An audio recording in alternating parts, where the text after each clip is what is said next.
नमस्कार। पुनरुत्थान विद्यापीठ में आप सबका स्वागत है। मैं इंदुमती काटदरे। ज्ञान सागर महाप्रकल्प के व्यावहारिक पक्ष की जानकारी देने के लिए मैं आप सबके सम्मुख प्रस्तुत हूँ। ज्ञान सागर महाप्रकल्प का तीसरा चरण है निधि संकलन।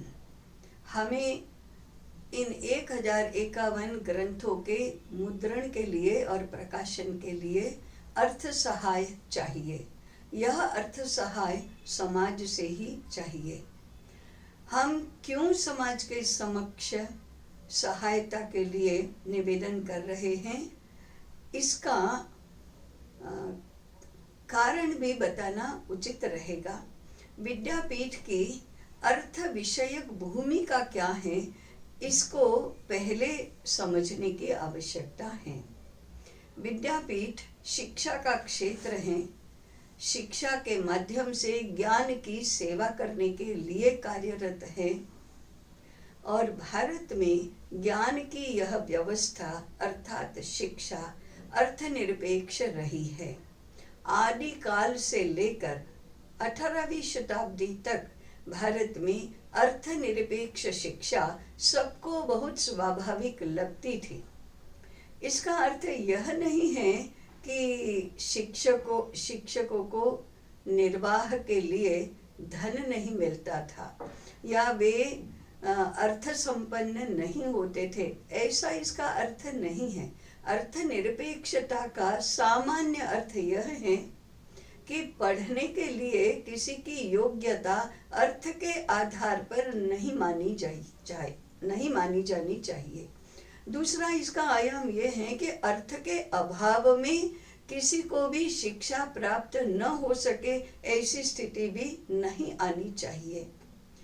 इसका और एक आयाम यह है कि पढ़ाने के पैसे तो नहीं लेने चाहिए। ज्ञान दान ये क्रय विक्रय का क्षेत्र है ही नहीं, उसका कार्य नहीं है।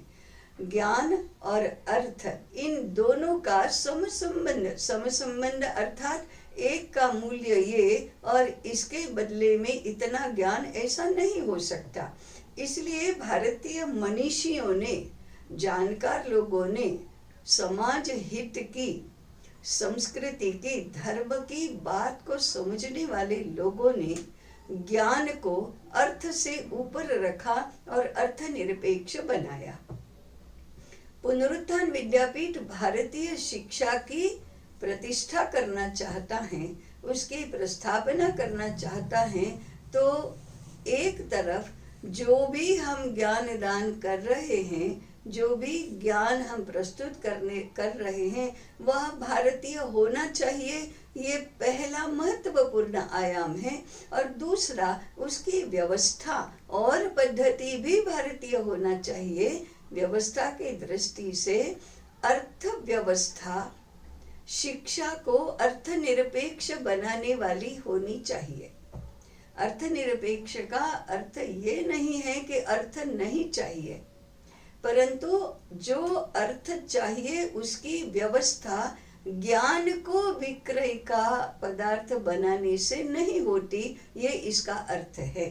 पुनरुत्थान विद्यापीठ इस तत्व को भी स्थापित और प्रतिष्ठित करना चाहता है। इसलिए विद्यापीठ के सारे शैक्षिक कार्यक्रम निःशुल्क होते हैं। हमारी गोष्ठियों में आने वाले विद्वज्जन, हम उनसे शुल्क नहीं लेते। कार्यकर्ता अभ्यास वर्ग निःशुल्क होते हैं। किसी भी प्रकार के अन्य वर्ग, कुटुंब शिक्षा के वर्ग हो या शिक्षकों की शिक्षा के वर्ग हो, किसी भी वर्ग में, किसी भी गतिविधि में हम शुल्क नहीं लेते। उल्टे भोजन, निवास आदि का प्रबंध भी करते हैं। इस प्रकार से हम शिक्षा को अर्थनिरपेक्ष बनाने का प्रयास करते हैं। इसी के एक भाग के रूप में हमारे जितने भी लेखक, संपादक आदि जो इस कार्य में शैक्षिक रूप में जुड़े हैं, उन्होंने भी हमसे अर्थ की अपेक्षा की नहीं है।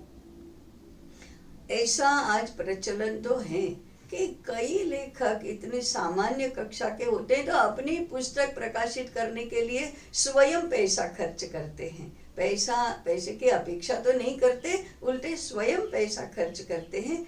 इस रूप में हम लेखकों को पैसा नहीं देते, ऐसा नहीं है, क्योंकि कुछ एक विद्वानों का वर्ग और जो लेखन में सिद्धहस्त हैं, अभ्यस्त हैं, ऐसे लोग प्रकाशक से पैसे की अपेक्षा करते हैं और उनको अच्छा पैसा मिलता भी है, रॉयल्टी के रूप में भी मिलता ही है। तो कुछ लेखकों को पैसा देना पड़ता है, कुछ लेखकों से पैसा प्राप्त होता है। ऐसे दोनों प्रकार के लेखक आज समाज में उपस्थित हैं, परंतु दोनों में ही अर्थनिरपेक्षता ये मूल्य नहीं है, ये सिद्धांत नहीं है, ये हमारी परिस्थिति सापेक्ष है। हम यदि लेने की स्थिति में हैं तो लेंगे, लेने की स्थिति में नहीं है तो देकर भी पुस्तक प्रकाशित करने का लाभ कर लेंगे। इससे परे जाकर ज्ञान के कोई किसी भी गतिविधि में सहयोगी होना अर्थनिरपेक्ष होना चाहिए। इस रूप में ये सारे 642 लेखक, अनुवादक, संपादक आदि हमसे जुड़े हैं। इसलिए शिक्षा को तो हमने अर्थनिरपेक्ष बनाने का यशस्वी प्रयास अब तक तो किया है, परंतु प्रेस अर्थनिरपेक्ष नहीं चलता, बाजार अर्थनिरपेक्ष नहीं चलता। हम पुस्तकों को मूल्य लेकर ही लोगों को देने वाले हैं, परंतु हम पुस्तक विक्रेता नहीं हैं। हम पुस्तकों को प्रकाशन करने वाली संस्था भी नहीं है। हम न तो प्रकाशन संस्था है न विक्रेता हैं। इस दृष्टि से हम आवश्यकता के लिए, समाज की ज्ञान के आवश्यकता के लिए ग्रंथों का प्रकाशन, निर्माण और प्रकाशन कर रहे हैं। इसके लिए भी हम अर्थनिरपेक्ष व्यवस्था करना चाहते हैं। अर्थ संपादन भी हम अर्थनिरपेक्ष रहकर करना चाहते हैं। इसलिए हमें समाज से अर्थ सहयोग चाहिए।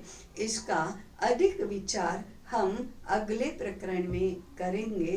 तब तक के लिए जुड़े रहें, विचार करें, अपना अभिप्राय भी बनाएं, अपना अभिप्राय हमें बताएं और सहचिंतन की इस यात्रा में साथ में चलें। तब तक के लिए, कल तक के लिए नमस्कार।